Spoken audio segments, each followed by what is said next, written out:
오늘의 큐티 말씀은 27장 27절부터 44절입니다. 제목 모진 모욕 참아야 하는 구원의 길. 먼저 앞뒤 문맥을 살펴보겠습니다. 유대인들 뿐만 아니라 예수님의 제자들 역시 예수님께서 예루살렘에 들어가시면 왕위에 오르셔서 통치하실 것이라고 생각했습니다.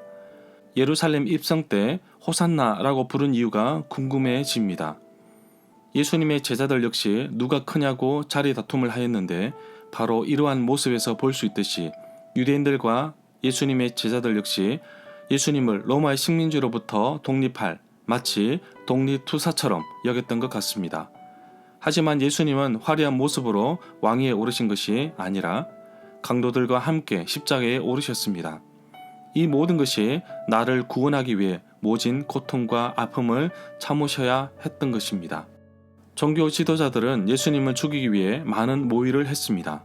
이제는 로마 총독 빌라도 앞에 세워서 로마의 제국에 반역하는 자로 고소하지만 빌라도는 이들의 주장이 거짓임을 알고 예수님을 풀어주려고 합니다. 명절에 죄수 한 명을 사면하는 것을 통해 예수님을 풀어주려고 했습니다. 그러나 종교 지도자들과 백성들은 도리어 예수님을 십자가에 못 박게 했습니다. 군중의 힘에 못 이긴 빌라도 역시 예수님을 채찍으로 때리게 한 후에 십자가에 매달도록 내어줍니다. 군병들이 예수님을 희롱하는 장면은 마태복음 27장 27절부터 31절, 마가복음 15장 16절부터 20절, 요한복음 19장 2절부터 3절에 나옵니다. 예수님께서 십자가에 못 박히신 본문은 마태복음 27장 32절부터 44절, 마가복음 15장 21절부터 32절, 누가복음 23장 26절부터 43절, 요한복음 19장 17절부터 27절에 나옵니다. 문단을 나눠보겠습니다.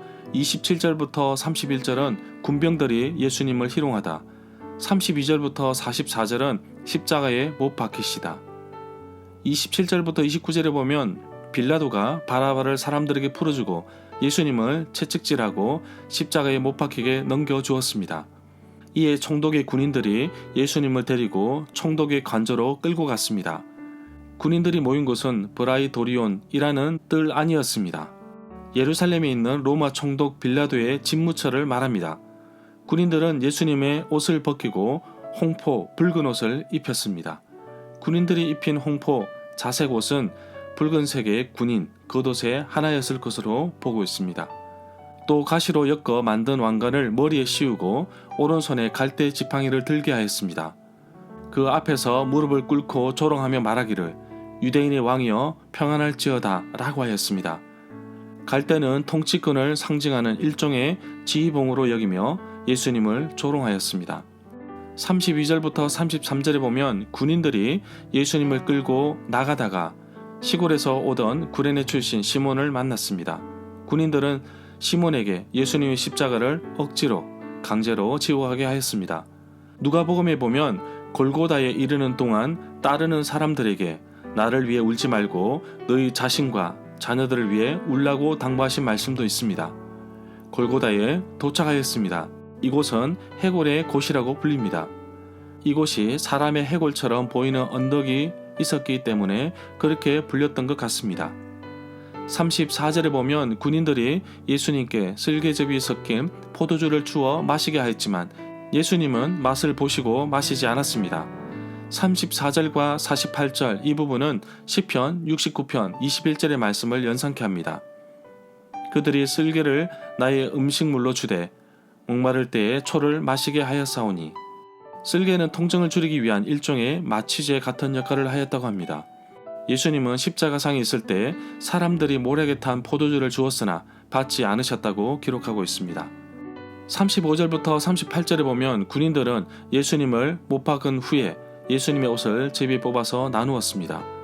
예수님이 달리신 십자가 위에 예수님의 머리 위에 이 사람은 유대인의 왕 예수라고 쓴 죄패가 붙어 있었습니다. 그때 예수님과 함께 강도 2명이 함께 십자가에 못 박혔습니다. 한 사람은 예수님의 오른편에, 다른 한 사람은 예수님의 왼편에 달렸습니다. 41절과 44절에 보면 대제사장들과 서기관들, 율법학자들과 장로들도 예수님을 조롱하였고 함께 십자가에 못 박힌 강도들도 이와 같이 욕하였습니다. 누가복음에서는 한편의 강도 행악자만 욕을 하였고 나머지 강도는 자신을 기억해 달라고 예수님께 부탁한 말을 하였습니다. 절마다 상세한 설명과 구절에서 그리고 핵심 내용과 중심 줄거리는 네이버 블로그에 올려져 있습니다. 내게 주시는 교훈입니다.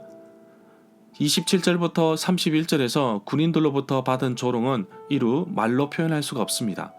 심지어 군인들은 손으로 때리기까지 했습니다. 그러나 예수님은 십자가를 지는 가운데서도 저들을 사하여 달라고 기도하셨습니다.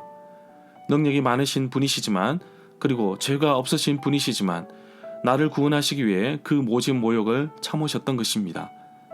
예수님의 고난 덕분에 나는 구원의 기쁨을 알게 되었고 누리게 되었습니다. 나를 구원하시기 위해 십자가의 조롱과 고난을 당하신 예수님께 진심으로 감사의 말을 전하고 싶습니다. 예수님, 감사합니다. 그리고 사랑합니다. 예수님을 모른다고 부인하였던 베드로와 달리 구레네 출신 시몬은 억지로라도 예수님의 십자가를 지고 갔습니다. 시몬에게 있어서 그는 죄인도 아닌데 십자가를 져야 하는 억울함도 있겠지만 예수님은 그의 수고를 기억하실 것입니다. 신앙의 삶에서 때로는 억지로 나에게 주어지는 것들이 적지 않습니다. 시몬이 억지로 십자가를 졌다고 하였지만 실제로 예수님도 옆에 계셨습니다. 이제는 내가 짊어질 수 없는 너무나도 크고 아픈 짐들을 예수님께서 함께 짊어지게 해주셔서 너무나도 감사드립니다.